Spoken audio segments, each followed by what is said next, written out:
নমস্কার সবাইকে, good morning. আজকে নিয়ে এসেছি আমার বাড়ি সেকেন্ড ডে পুজো নিয়ে। আজকে তো সরস্বতী পুজোর পরের দিন, অর্থাৎ শীতল ষষ্ঠী। তো তোমাদের কাদের কাদের এই শীতল ষষ্ঠীতে গোটা চচ্চড়ি আর গোটা সেদ্ধ আছে তোমরা জানিও। আমাদের বাড়িতে তো গোটা চচ্চড়ি, পিওর ঘটি। আর এই দেখো হাঁসটা কি কিউট লাগছে।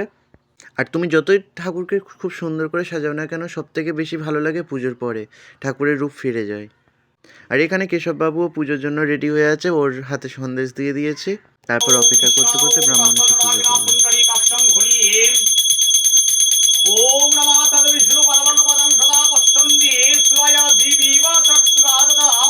তারপর অবশেষে পুজো শেষ হওয়ার পরে আমি তো ওয়েট করছিলাম এই দধিকর্মাটা কখন মাখবো, কখন খাবো। আমার সব থেকে ফেভারিট লাগে এই দধিকর্মাটা। আর এই দধিকর্মার জন্যই আমার শীতল ষষ্ঠীটা এত ভালো লাগে। প্রথমত গোটা চচ্চড়ি আছে, তার সঙ্গে এই দধিকর্মাটাও থাকবে। অ্যাকচুয়ালি আজকে মায়ের বিদায় পেলাম, মন খারাপ তো থাকবে, কিন্তু আমার বাড়িতেও ঠাকুর 1 বছর করে থাকে। তো চলো, টাটা।